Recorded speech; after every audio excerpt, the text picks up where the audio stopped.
Welcome to a new chapter in the world of science fiction storytelling. Today's tale: Why the Galaxy's Most Feared Predator Avoids Hunting Humans explores the incredible reasons why humans have earned a reputation that even the deadliest creatures in the universe respect. What makes us so untouchable? You're about to find out in this thrilling and thought-provoking journey. If this story captures your imagination, make sure to hit the like button, share your thoughts in the comments below, and subscribe to the channel for more epic sci-fi adventures. Your support fuels our exploration into the cosmos of creativity. Never hunt humans, Drea, the galaxy's most notorious predator, told his underling with a low, grating growl. The creature, a towering figure of muscle and bone, blinked and tilted its head in confusion. But why? Drea's eyes, gleaming like twin moons, narrowed. Because even we fear them. Drea had spent centuries hunting across dozens of star systems. His reputation had grown over time, not as a mere predator, but as a force of nature. Planets trembled at his approach. Entire species had gone extinct because of him. Few things in the universe could stand against him. But then there were humans. He had never been able to explain it, but there was something about humans that made them different. From his very first encounter with one, he had known they were not like the others. It had happened on a small blue planet in the farthest reaches of a remote sector.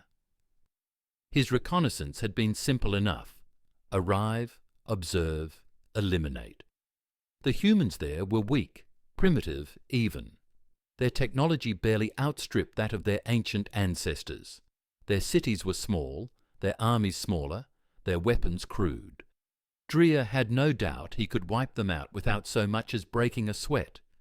But then he had encountered a human warrior. The human was no different in size or appearance from the others, small, pale, fragile-looking compared to the mighty Drea. But the moment their eyes met, something shifted. The human's gaze was not one of fear nor of submission. No, it was something else entirely: defiance.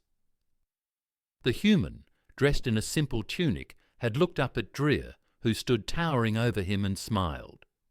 "Do you know what the problem is with your kind?" the human had asked, voice dripping with both curiosity and disdain. Drea, taken aback by the boldness, had leaned in closer, lowering his massive head to meet the human's gaze. He did not reply.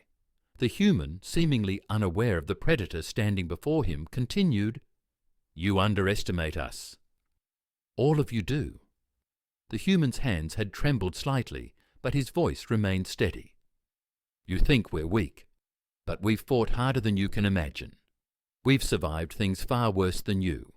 And you." The human paused for effect. "You're nothing more than an oversized predator with too much pride." It was an insult, and in Drea's experience, insults were usually followed by violence, but not here. The human didn't draw a weapon, didn't run, or beg. He just stood there, calm and composed, waiting. Drea's first instinct was to crush the human where he stood, but something stopped him.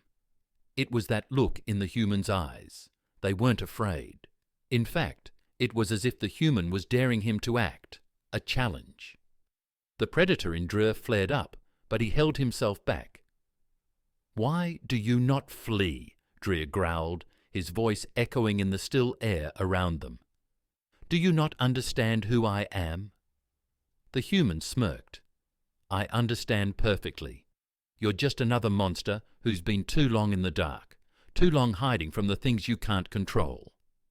Drea's heart, if such a thing could be called a heart, fluttered uncomfortably.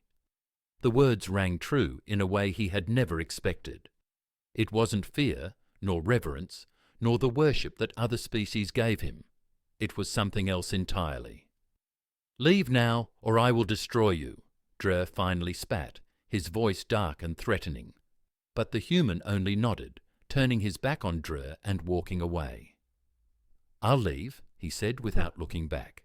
"But you should know, you're not the predator you think you are." And with that, the human had walked off into the distance, leaving Drea stunned.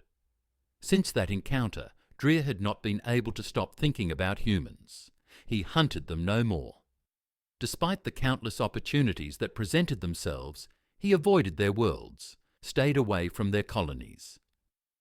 And whenever he encountered one of his subordinates suggesting the hunt, he would remember the smirk of that warrior and silence them.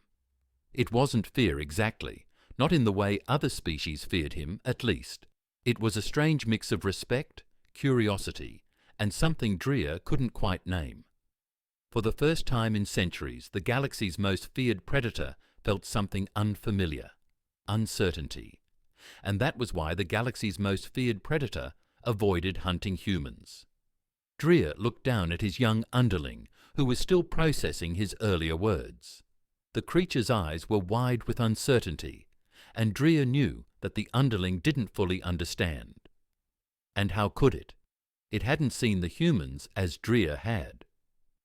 You see, Dreer continued, his voice low and slow. It's not about their strength or their technology. It's about something deeper, something that makes them unpredictable. You can never predict a human, and that's what makes them dangerous. The underling stared at Dreer for a long moment. But you are the most dangerous creature in the galaxy. No one can beat you. Dreer's mouth twitched, but he didn't smile. I have learned that there are worse things than death, things far more dangerous than a predator's claw or a sharpened fang. The underling's expression shifted to one of confusion. Humans, Dreer said, his voice sinking to a whisper. Humans fight not because they have to, but because they want to. That's what makes them truly dangerous. They fight to survive, yes, but they fight above all because they never give up. And that was something no other species in the galaxy seemed to understand. The underling blinked, clearly struggling to comprehend Dreer's words. Its massive head tilted slightly as it processed the implications. But surely you could still defeat them, the underling said slowly, attempting to rationalize what it was hearing. If you could defeat every other species, why would these humans be any different? Isn't strength the ultimate factor in battle? Dreer let out a long, rumbling sigh, his gaze darkening as his mind wandered back to that fateful encounter with the human warrior. He took a slow step toward his subordinate, his enormous shadow falling over the creature like an oppressive storm. Strength is not everything, Dreer said. It's a tool, a weapon, but not the weapon that makes them dangerous. He paused and lowered his voice to a near whisper. There's something in them, something I've never seen before. The underling's eyes narrowed with what might have been suspicion. Are you suggesting they are stronger than us? Dreer let out a low growl, a sound that vibrated in the air, full of frustration. No, he snapped, not stronger, smarter, more adaptable. The young predator blinked again, still unsure. But how is that possible? We are the apex, the predators of this universe. We are designed to be superior. Yes, and that's exactly what makes us blind, Dreer muttered bitterly. We're creatures of instinct. We hunt, we conquer, we dominate, and we grow complacent in our power. Humans, on the other hand, never settle. They push against every limit, fight every boundary. They see obstacles not as barriers, but as opportunities. Dreer turned away, his massive form pacing around the command deck of his ship, his talons scraping lightly against the floor. His mind drifted back to the moment when he had first encountered that human, a warrior, with no visible armor, no grand weapons. Just that defiant smile, that spark in his eyes. The way he had stood there, not just accepting his fate, but challenging Dreer's very existence. Every species I've encountered has a breaking point, Dreer continued, his voice colder now. A place where their fear overtakes their will, where their drive to survive falters, but not humans. He turned to face his underling again. They break, yes, they break again and again, but they always come back. They always find a way to get up, no matter the odds, and that makes them dangerous. The underling seemed to struggle with the concept, his fangs flashing slightly as he spoke. "But we could just eliminate them, couldn't we? We know their weaknesses. They are small, fragile. If we eliminate their leaders, disrupt their defences, they will crumble." Drea stared at the underling with narrowed eyes. "And that's the problem with your thinking. You think like every other predator in the galaxy. You assume that once you see weakness, victory is inevitable." He paused, a flicker of doubt crossing his expression. "But humans don't work that way. You can kill 1,000 of them, but you cannot kill their spirit. You cannot crush the drive that makes them keep fighting, no matter how hopeless it seems." The underling's brow furrowed, clearly not understanding. Drea felt a pang of frustration. How could he explain it to something that hadn't seen what he had seen? What could he say to convey the way humans terrified him? Not with their strength, but with their tenacity. "It's not their physical power that we fear," Drea said, his voice sharp, a note of finality in it. "It's their unpredictability, the way they refuse to be broken. And that is why no one, not even the mightiest of us, dares to hunt them." A silence stretched between them. Thick with the weight of the conversation, the underling seemed to digest Drea's words. Its massive frame still, eyes narrowed as it tried to make sense of the galaxy's most feared predator's sudden vulnerability. The creature opened its mouth to speak, but Drea held up a clawed hand, signalling for silence. "Listen to me," Drea said, his voice low, tinged with a deep, ancient regret. "I once thought I was invincible. I once thought that the galaxy and every being in it could be conquered, dominated, bent to my will. I had never known defeat." He paused and closed his eyes, remembering. "But when I saw that human, when I realized that I could not make him fear me, that was when I began to understand. My strength alone was not enough. There was something more to them, something no one, not even I, had considered." The underling shifted its weight uneasily, but Drea did not care for its discomfort. He had seen something in the eyes of that human that shook him to his core, something that even he, the most fearsome of hunters, could not overcome. Something that made him respect them in a way he had never respected another species. "You're right," Drea continued, his voice cold now. "We could destroy their cities, wipe out their armies, scatter their colonies to the winds. But as long as a single human remains, they will rebuild. They will fight. They will never stop." He turned away again, the heavy thud of his footsteps echoing throughout the deck. "So I tell you this, as the most feared predator in the galaxy, never hunt humans. They are not like the others. They are something else entirely. And that, young one, is why we avoid them." The young predator remained silent, but its eyes were wide now, the weight of Drea's words sinking in. It had never thought of the humans in such a way, never seen them as anything more than prey. But now, as it listened to the older creature, it began to sense that there was a deeper truth it had yet to grasp. Drea turned back to face his subordinate, his expression hardening.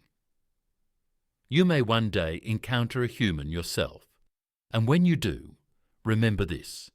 If you ever see one standing before you, daring you to strike, you may do well to remember that there's more to fear than the kill. There's the fight you may never win."